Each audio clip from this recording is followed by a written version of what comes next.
The Detroit Tigers wrapped up their series with the Baltimore Orioles today.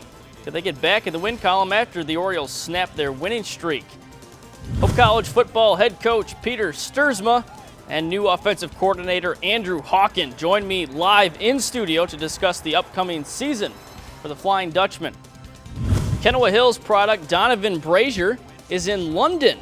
The speedster is competing at the IAAF World Championships. How did he fare in the 800-meter semifinals? And Detroit Red Wings head coach Jeff Blashill was back in Big Rapids over the weekend. Find out what for and hear from the former Bulldog. All that and much more coming up on Sports Overtime.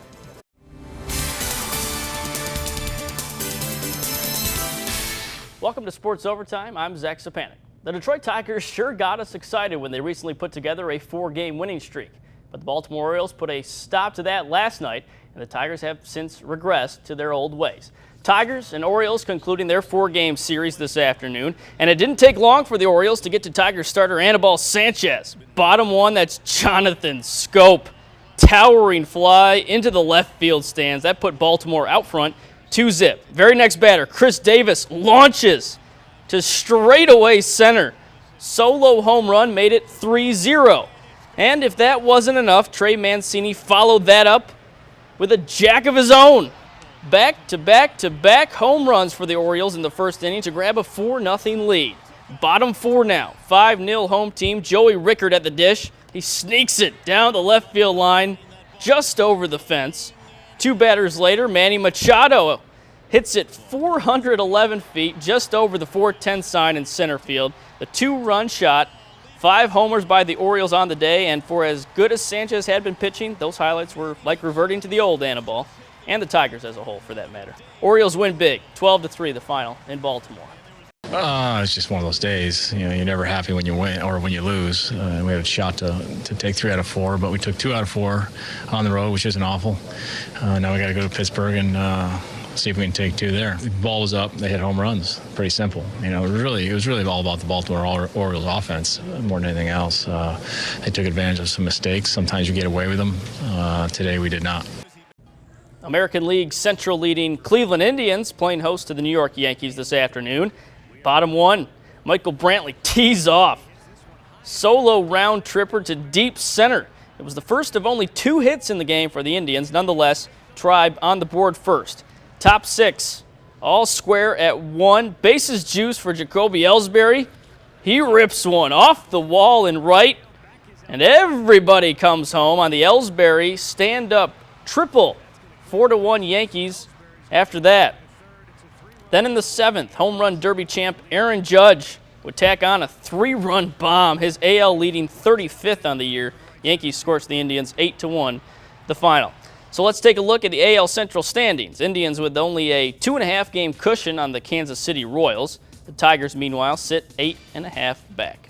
National League, Chicago Cubs wrapping up their series with the Washington Nationals. To the 4th, tied at 1. Wilson Contreras, though, says no more. Well struck and gone for his 20th of the season. Cubbies out front 2-1. Then the 6th, Contreras again. Deep drive to left center for his 2nd of the game. And that would be followed up by Kyle Schwarber. He makes it back-to-back jacks for the Cubs, and just like that, they were up 4-1. But in the 8th, knotted at 4, bases loaded for Matt Wieters, he clears them with one swing of the bat. Grand slam over the ivy in center. Max Scherzer liked it. That proved too much. 9-4 Nationals top the Cubs. Midwest League, West Michigan Whitecaps and Lake County Captains meeting up for a doubleheader. Captains took Game 1 by a final of 4-0, but in Game 2, the Whitecaps earned another shutout, 9-0. That marks the 23rd shutout by the Caps, tying the Midwest League record for shutouts in a season. We've hit our first break in Sports Overtime. Coming up, NASCAR was at the Glen. Race highlights from the day in New York as the playoff chase gets tight. 4th major of the year for the LPGA Tour is in the books. We'll take you through the final round of the Women's British Open. Who captured the crown? But when we come back, Hope College football head coach Peter Stuursma and offensive coordinator Andrew Hawken join me live in studio. You don't want to miss it. Stick with us here on Sports Overtime.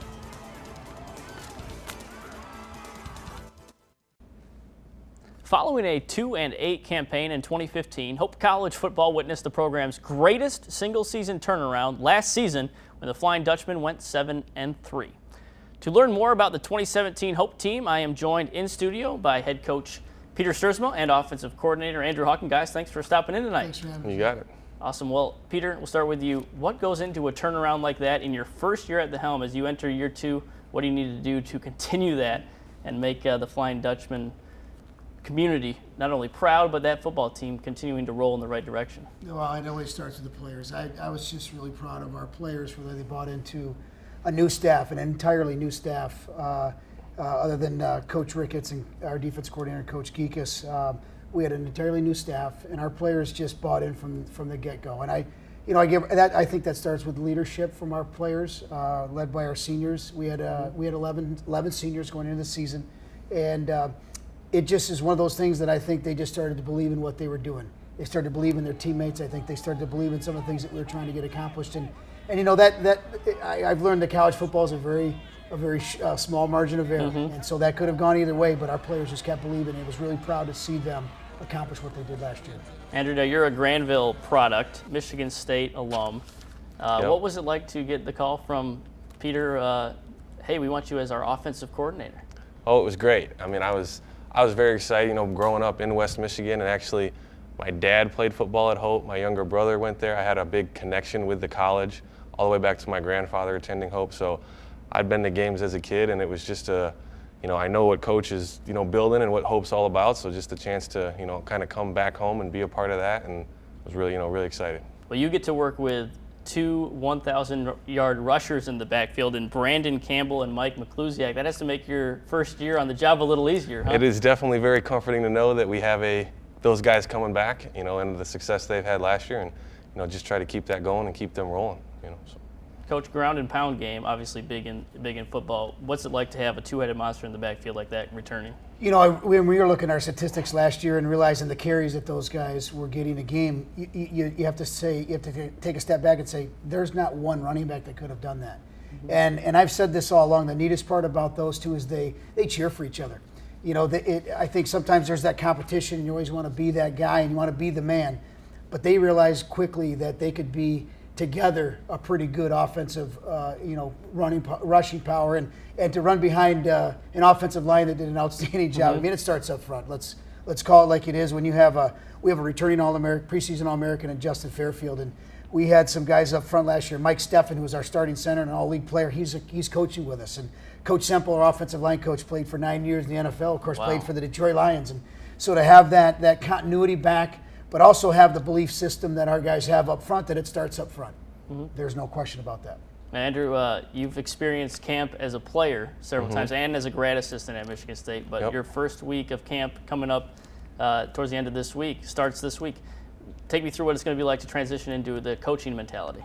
Well, I mean, I think, camp is camp. It's a time for everybody to get together as a team, whether you're coaches or players. And one thing that'll be different is Coach Sturzma is going to have us coaches in the dorm with the players for the first week. So I think you did that last year as well, but that'll be different, and I'm excited for that, just to be around the team and spend time. But it's just about trying to get acclimated. I'm going to be meeting some of our guys for the first time. Being at the time of me coming on board here at Hope. So I'm really looking forward to it, and getting into that mode about getting our guys coached up.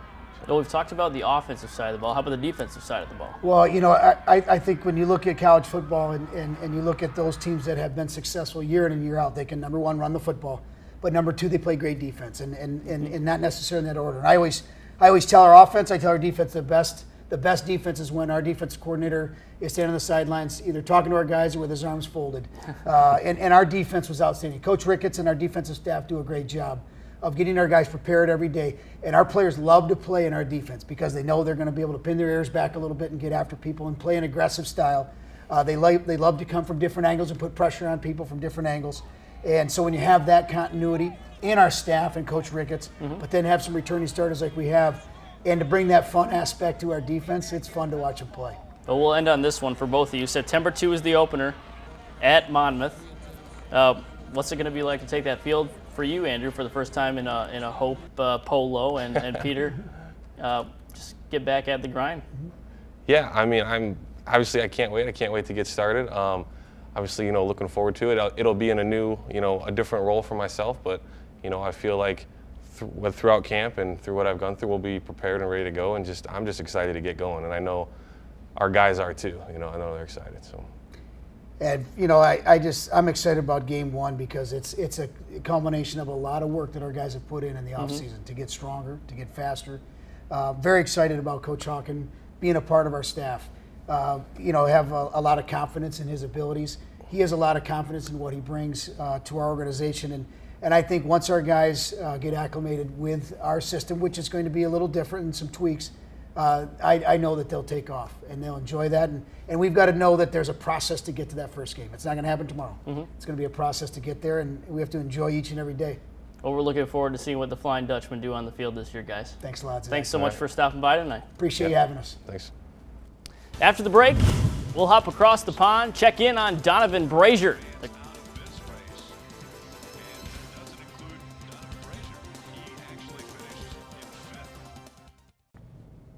The road to the 2020 Olympics in Tokyo continued today in London for Kenowa Hills product Donovan Brazier. He competed at the IAAF World Championships in one heat of the 800 meters semifinals. There's Brazier, ready to race, and he got off to a decent start, found himself closing in on the lead pack there in the blue on the inside. He sat in fifth throughout much of the sprint, and then around the last turn, simply ran out of gas. Brazier slowing down considerably toward the finish line, ending up in 7th place with a time of 1:46.27. Brazier did not advance to the finals. NASCAR at Watkins Glen and the push to the playoffs really heating up. 5 races left in the regular season and only 3 playoff spots up for grabs. That is one faithful Dale Earnhardt Jr. fan. Kyle Busch on the pole, leading the field to green, and Busch was flawless in the first stage, taking it easily. But before the start of stage 2, he had to make an unscheduled pit stop for a loose wheel. A lug nut stuck between the caliper and wheel. Busch finished 7th. Late in stage 2, Daniel Suarez holds off a hard-charging Martin Truex Jr. to earn his first stage win in the number 19 Toyota. Down the stretch, it became a fuel mileage race. Truex Jr. had Matt Kenseth in his rear view. Kenseth needing a win to snag a playoff spot, but the 78 holds on. Kenseth finishes 2nd, 0.4 of a second behind, and Suarez was 3rd. The Cup Series is at Michigan International Speedway next Sunday for the Pure Michigan 400. Final round of the 4th major of the year for the LPGA Tour. Women's British Open from Scotland. In Kyung Kim entered with a 6-stroke advantage, and she set the tone on the very first hole. Her tee shot on the par 3 rolls to within inches. You could not have thrown it closer. She tapped in for birdie to go to 18 under par. And Michelle Wie, one of the big leapers up the leaderboard on number 6, her approach into the par 4 nearly finds the flagstick. That set up Wie's run of 4 straight birdies. She would card a 6 under 66 in the final round. Down the stretch, Jody Ewart-Shadoff was within striking distance of Kim. The birdie on 17 here moved Shadoff to 16 under as she fired a 64, tying the course record. But on 18, Kim needs a bogey or better to win her first ever major. Narrowly misses the birdie, and the tap-in par makes IK Kim the 2017 Women's British Open champion. Here's a look at the final leaderboard. Shadoff coming within 2 shots of Kim after trailing by 9 entering the day. Meanwhile, we finished in a tie for 3rd with Georgia Hall and Caroline Masson. Each shot 13 under for the tournament. On to the PGA Tour, final round of the Bridgestone Invitational in the great state of Ohio. There were fireworks early on number 2, in fact. Hideki Matsuyama gets over the ridge and chips in from off the green. The Eagle moved him to 9 under. Same hole, different group. Zach Johnson trying to keep pace. He rolls in the birdie putt. At the time, it tied Matsuyama for the lead at 10 under par. To the 8th, and not a good day for overnight leader Tomas Peters. Short par putt lips out, the start of consecutive bogeys, as he shot 1 over in the final round. It didn't matter, though, because the day belonged to Matsuyama. On 16, his approach into the par 5 an absolute thing of beauty, spinning it to within a few feet and leaving a tap-in birdie putt. He would do the same on 17 and 18, tying the course record with a 9-under 61 to be crowned the Bridgestone Invitational champion. Quick glance at the final leaderboard. Johnson finishes in second, 5 shots back of the winner. Charlie Hoffman in third at 10 under, and Peters struggled to 8 under for the tournament. The final major of the season, the PGA Championship, begins Thursday. We've reached our final break in Sports Overtime. On the other side, you'll hear from Detroit Red Wings head coach Jeff Blashill. That and much more. Don't go anywhere.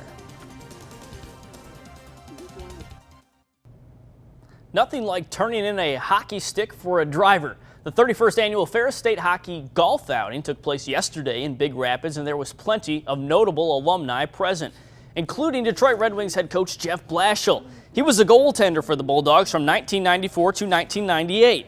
Others in attendance included Montreal Canadiens defenseman Zach Redmond and recent Grand Rapids Griffins signee Pat Nagel. Plenty of old faces back to celebrate the Ferris State hockey program that has reached the NCAA Elite Eight on 3 occasions and won 3 conference titles in the last 5 years. And with training camp right around the corner, Blashill says he kept an eye on the Grand Rapids Griffins championship run. First of all, I think it was a good thing for the city of Grand Rapids, great thing for the organization, both the Griffins and the Red Wings organization. I think when young guys get a chance to go through that process of learning what it takes to win a championship and the long grind of it, I think it's a great thing. But with that said, again, you still need some of those players to come in and become impact players for us. Just because you have great American League career doesn't mean you're going to have a great NHL career. That's the reality of the situation. So we need some of these young guys to come in and really take those steps. USA Hockey can't use NHL players, but the Americans will have an NHL caliber coaching staff for the 2018 Olympics in Pyeongchang. On Friday, former Detroit Red Wings assistant Tony Granato was named head coach of the U.S. Olympic team. Granato is the current head coach at the University of Wisconsin. One of the assistants will be Hall of Famer and 3-time Stanley Cup champion Chris Chelios. Fiery and passionate are 2 characteristics you can expect from Granato's team. And we're looking forward to finding the best 25 that will represent our country in the ways that Jimmy talked about, with pride, with passion, with energy. We think we can become a real competitive team with how we skate. There's plenty of skilled players out there that will allow us to compete with the world's best. So he's going to pick my brain on a little bit of stuff with the World Championships, and he's an excellent person, excellent choice by USA Hockey. Jimmy Johansson does a great job. He couldn't have picked a better man. I think they're going to have great success. I was really, as a guy who cares tons about the success of USA Hockey, I was really excited. In 1977, a 17-year-old Danish exchange student named Morten Andersen kicked in American football for the first time. That set in motion an unlikely journey. Last night, Andersen was inducted into the Pro Football Hall of Fame. He starred at Michigan State and was named an All-American in 1981. Selected in the 4th round of the 1982 draft, Andersen spent his first 13 seasons with the New Orleans Saints. Over 25 total seasons, he also played for the Atlanta Falcons, New York Giants, Kansas City Chiefs, and Minnesota Vikings. Andersen was a 7-time Pro Bowl selection and is the all-time points leader in the NFL. He also made the most field goals in league history and holds the mark for most games played. But if it wasn't for a tryout at Ben Davis High School, there may have never been a Mr. Automatic. I landed in Indianapolis on my 17th birthday. There to greet me was my new American family, the Bakers. I had barely blown out the candles on my birthday cake before the question came, so do you want to go watch a football game? We need a kicker. A defining moment in my life came 2 days later when I trotted onto the field. A ball came flying back to the little guy kneeling on the ground. He placed it vertical on a small black platform. I looked around for help. Anyone, anything. Coach Wilbur came over and whispered to me, "Just kick the out of it. And if you don't, I'm sending you back on the boat." Message received. The ball flew high and through those white things. And I looked over to my new teammates. I think they liked what they saw. and suddenly I had 80 new friends. Just like that. Welcome to America. Congratulations to the entire 2017 class. We are down to the final seconds of sports overtime. On behalf of the entire production crew, I'm Zach Stepanek. Thanks for staying up late with us. We'll see you next week. Really cool to check this one off the list, and you know, as well as everybody wants to win on road courses, you know, because it's kind of a feather in the cap type of deal. So